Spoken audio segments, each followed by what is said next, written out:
Hello, I'm Father Chuck Peake, and I'm rector in the interim at St. Mark's on the Campus Episcopal Church in Lincoln, Nebraska.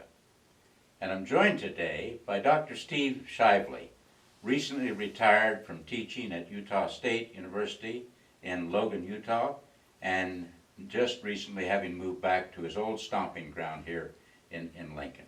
And the reason I've asked Steve to join is not only because he's a fine member of our congregation, but because of his long career in teaching in areas that dealt with symbol, literature, art, and the other kinds of places that we find symbol even in nature.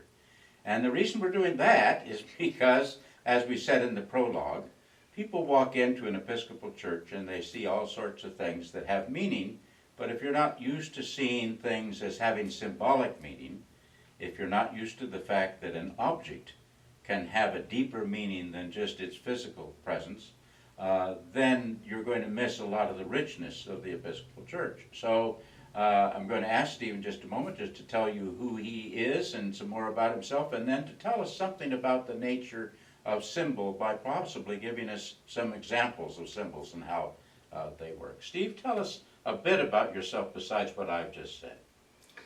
I am a Nebraskan at heart, even though I haven't lived very many years in Nebraska over the last 20, but I'm glad to be back. And my best feelings about Nebraska probably come from my teaching career. I was a high school teacher as well as a college teacher, and of literature primarily, and teaching future teachers. And my students would sometimes say that I could find a symbol in anything. So maybe we'll see if that's true or not. Well, let's find out if you have found some symbols in place.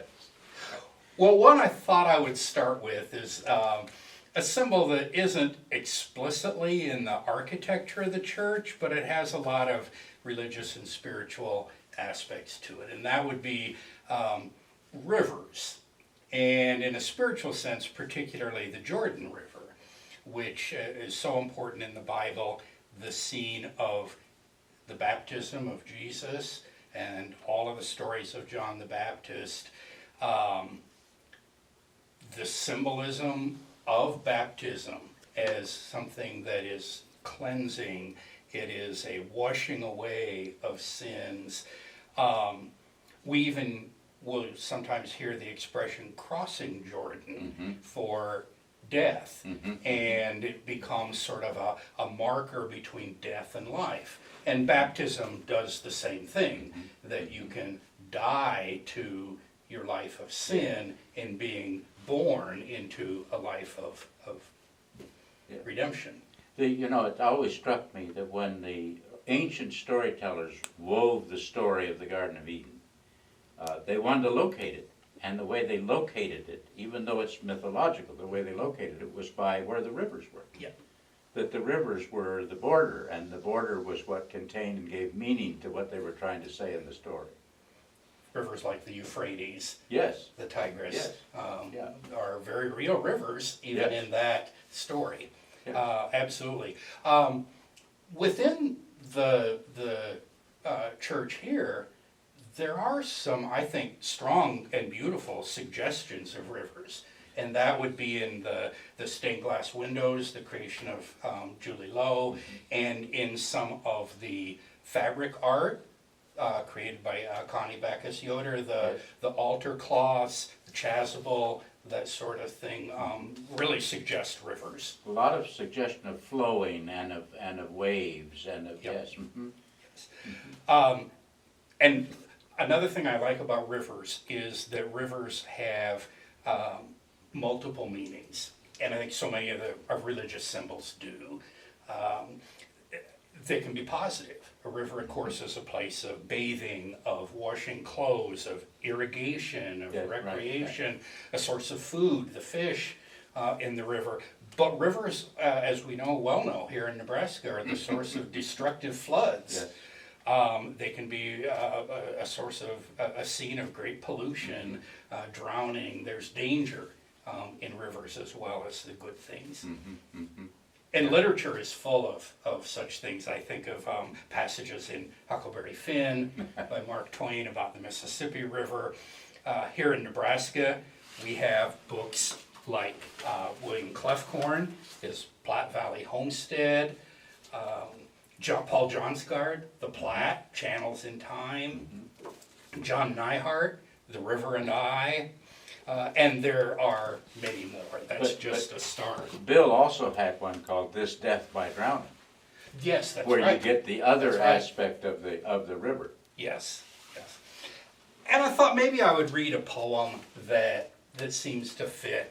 Right. It's a Langston Hughes poem, short poem. The Negro Speaks of Rivers, and it is accompanied often by a wonderful drawing here by Aaron Douglas, who was an African-American artist, became the premier artist associated with the Harlem Renaissance, and he did his bachelor's degree right here at the University of Nebraska.